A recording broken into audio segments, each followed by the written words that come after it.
Hey, what's going on everyone? The Great Dansby here, and many people have been asking me to do an updated review on the Netduma router. Now that I've had some time to work with it, I've had it for a couple weeks now. They want to know if my first impressions are still the same as they were when I initially got the router and loved it. I have to say, my opinions have changed a little bit, but all for the better. Honestly, the router is much better than it was previously. That's just so much to say my opinion has changed, it's just that it's gotten better. I loved it at first, and they just keep adding more things to it. When I did my first one, I didn't really go in depth with showing you guys things. I don't have screen capture on my computer, but I did put up some screenshots that I can share with you guys and explain to you what the Netduma router does, and is it the right thing for you, is it not the right thing for you. But to be honest with you, pretty much if you're serious about gaming and you want to enjoy your experience online as much as possible, this is the router for you. I want to quickly, let you know what's going to help you with or not help you out with. If you have a really slow connection, I mean a really slow connection, which most people should not have, but an extremely low bandwidth, maybe a 1 or 2, 3, download and a minimum upload. This is not going to help you all that much, to be completely honest, because if your speeds are that low, you really need a little bit higher to be playing online gaming. But if you have a 5 megabit download, pretty much this is going to help you tremendously, because it's going to make it so the only real factor you're coming across is ping. Okay, and ping is king when it comes to online gaming, as long as you have sufficient bandwidth, which most people are going to have. So if you have sufficient bandwidth, this is an amazing router for multiplayer gaming. Okay, so I want to quickly go into a few of the features, the main features to me anyway, the ones that most people are going to be looking at. And I assume most of the people that are watching this right now are Call of Duty players, and they play a lot of Call of Duty like myself. And it does wonders for this game. At the end, when I'm done showing you what the router does, I'm going to play some footage that I actually got today on New Year's Day. So it's quite current. And how smooth the connections are. I was playing on a host that was 8 milliseconds ping away or something like that. It was varying from 8 to 20. It wasn't the most steady host, and that's another thing. It's not going to find you necessarily the steadiest host. It's going to find you close hosts. And like I said, most people have sufficient bandwidth to run these games, so if they're close to you, it's going to play really smoothly. Okay, so let's go into the first portion of this.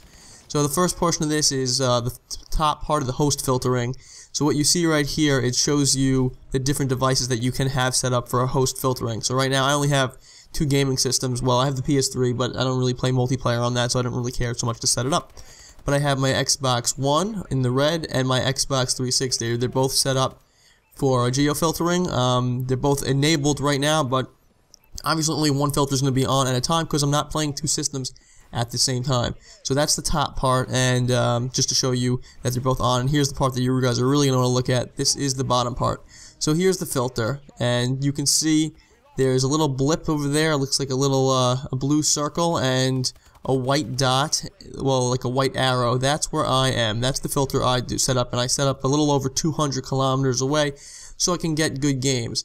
So you see the bar over there, the bar up top, the green bar, that's where you stretch how far you want to find games. I am in a highly populated area, so I can actually put it really low and find games rather quickly.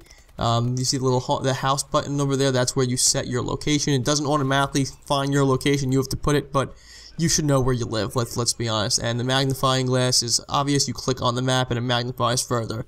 If you look there's a legend here that also helps you out with things too. And then if you look a little lower, it says allow and deny. So I actually put the red and the green, I make them meet in the middle, and you can rate hosts, different games that different people that you attach to. So pretty much when you get into a game, you're going to see a lot of red dots, and as the game starts, there's going to be one large red circle. The red circle is going to be the host of that game. So you want to click on that person, and then you can click, there's a bunch of other tabs that have ping and tracking and stuff like that. Ping is really the one that you want to look at. You click on ping, and after you click on the ping button, it tells you how far away you are pinging from the host, and that generally is a really good representation of how the game is going to play. Sometimes you're in a game where the ping is low and the game may not feel that great. It might still feel a little laggy. Generally that's happening because the host does not have sufficient bandwidth, but that really does not happen all that often. So you see the allow or deny here, like I was saying. So if I get in a game that I don't like the host did not play well for me for whatever reason, I felt it was a laggy game, I did not like the connection, I will put I will put the host descriptor down. I will put it down to about 50% or anything below 50%, and then I hit update, and it will be in the red. And on the other token, if it's above 50 and I hit update, it will be on the green. This is the feature that I think is the most important and what most people are looking for when they are buying this router. This is the main thing that I bought it for. But there are actually a lot of other great features on this router, which I'm going to show you now a little bit too. So this is the congestion control, and the top part is the AntiFlood. So what a lot of people don't realize is that a lot of the experiences they have when they're gaming is because they're sending way too much information out of the router, and then it gets flooded and it starts dropping packets and they get queued up, and that is going to create lag. So what this is doing is you type in your bandwidth, where it says set bandwidth, you type in what your bandwidth is. So what you would do is before you would have these numbers, you'd have them all at 100. You would go to speed test, check your bandwidth, see what it is. I think it's actually probably a better idea to put your bandwidth, set your bandwidth a little bit under what you actually get, because these websites, they kind of sometimes bloat your stuff slightly. It's gonna make them look good. So, or the ISPs do, or whatever. So I would put it a little bit under, maybe a few megabits under. I usually do 5 under, and then I set my AntiFlood to 90. And generally, I never get close to using 90, never at all. I have a very fast connection, and generally the things that I'm doing does not take that much, and believe it or not, guys, online gaming does not use that much bandwidth. It really doesn't, but 90 is good for me, and I use the reactive algorithm because I have over a 50 megabit connection. If you don't, they have a special algorithm for that's preemptive, which is like one of the things that works really well. See, I haven't really been able to use it because I don't really need to use it because my bandwidth is high enough.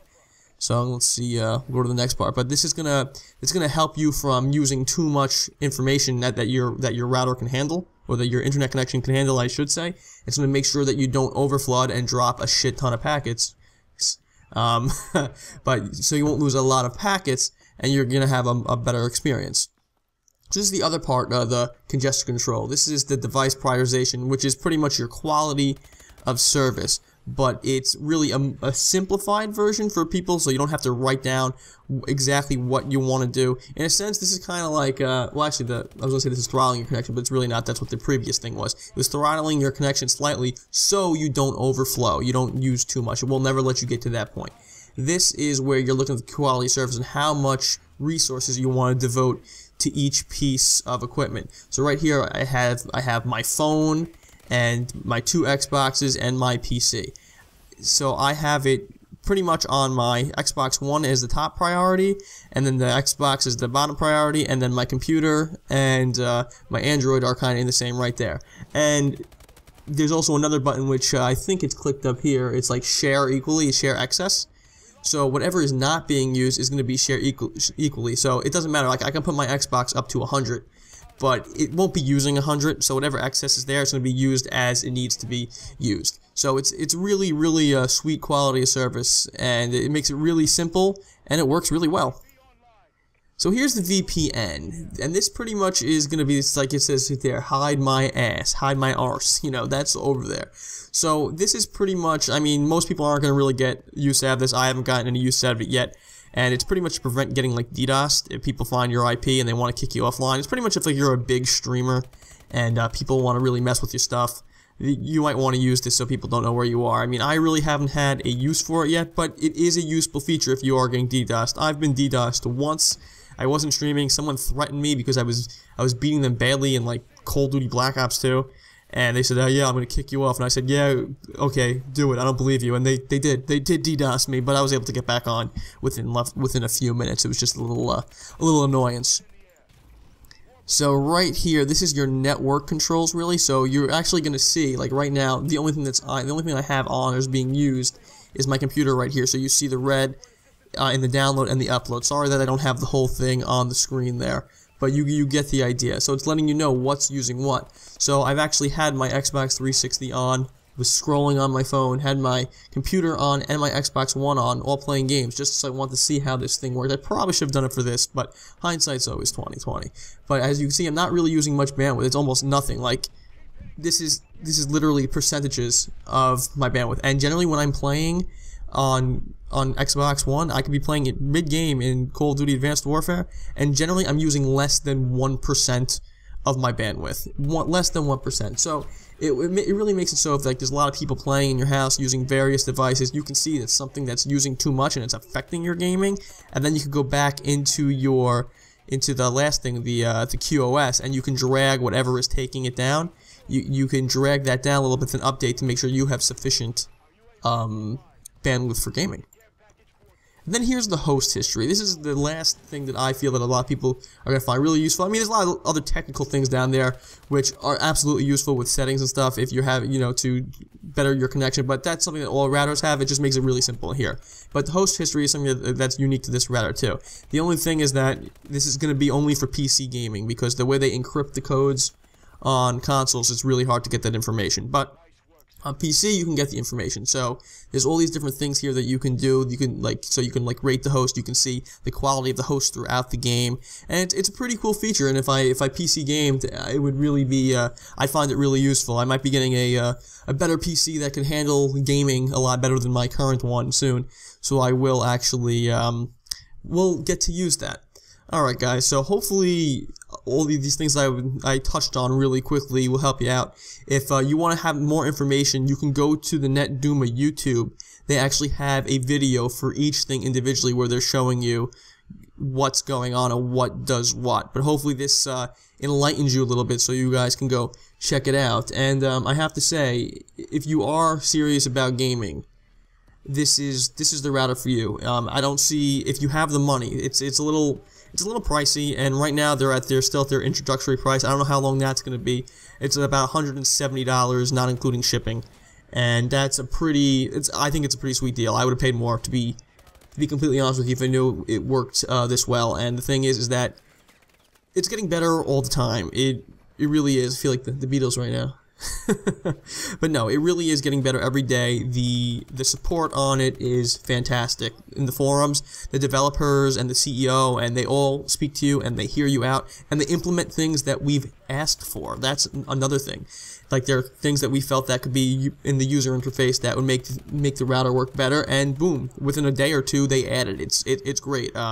Guy that I speak to the most is one of the lead developers, Lane, and he knows his stuff. Every time there has been an issue, we have spoke about it, and he has told me what he thinks the issues are, and then we run tests, and he's right. Actually, I was gonna say he's right majority of the time. He's been spot on each time what the issues is, and he's been trying to fix the issues, and they've been getting fixed. And every day, this thing works better and better and better. And I'm extremely pleased with it. I really am. It's probably the best piece of gaming equipment I have ever bought. I know I said that in my previous video, but this one, now that I've actually had some time with it, I've had about, I think, a little more than 2 weeks with it, like 16 days or something like that, and it's been great. Just to give you a little reference to how much better my games have been, when I took a note down of what my statistics were in Advanced Warfare, and obviously whatever, they're not gonna give you a whole, on how the game has been playing, but what I can tell you is, before I got the router, I had a 1.37 KD with over 10,000 kills in Advanced Warfare, and had a score per minute of like 320 playing mostly domination, okay? And I know that they've changed some of the point increments and stuff, so that definitely helped too, but just to show you, in the 2 weeks since I've gotten it, how much everything has jumped. My KD is now a 151, and this is all after 10,000 kills, so it takes a while to get those things back up. So my kill-death ratio is now a 151, and my score per minute is a 430. Okay, a 430. It's gone up 110 points in 2 weeks. Okay, that is quite ridiculous, and the kill-death ratio has gone up considerably as well, over 0.10. So it's been a big difference in the quality of the games I've been playing. Do you still get into laggy lobbies? Yeah, absolutely, you still get into laggy lobbies, and that's gonna happen. And that has nothing to do with the router. I mean, it puts you into games that are close to you, and if the host is no good, there's nothing you can do about that. There is nothing you can do about that. But what I can say is that my experience on this has been like 500% better. If not more than that, to be honest, probably like 1,000% better. I would say I'm having 10 times the amount of fun on this on the game, and the quality of the games is that much better, if not more, to be to be completely honest. So what I'm going to do right now is I'm going to show some gameplay that I got today. I'm not going to talk over it. I'm going to just let you guys watch and just see how my bullets are connecting. Just want you to watch there. The hit registration is on. It really is. And this game makes it so. This router makes it so that I get into lobbies that are not laggy, or very minimal lag and very manageable, opposed to games that you're getting into where they're putting you all over the country. I don't really run into that anymore because I'm not getting into things outside my filter. Alright, so I'm gonna let the gameplay play here for a few minutes. You guys can watch it as long as you want, see what you need to see that's gonna help you, and maybe it could help you make a decision on if you want to get this router. So like I said, check out their website at netduma.com. I will link it in the description. If you found this video helpful, please leave some comments with questions. I will answer as many as I possibly can, and share the video, and subscribe if you enjoyed my commentary. Alright guys, gonna let the video play out, and I will catch you guys soon. Bye!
secure.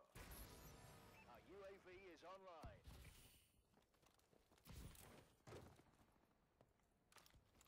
Friendly UAV above.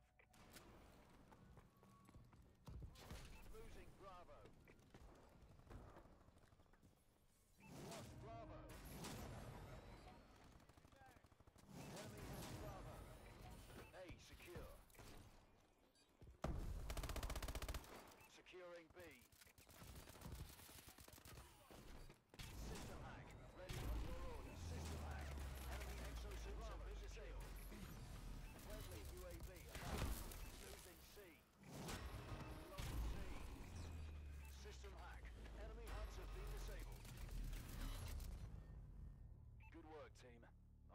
signs of good news.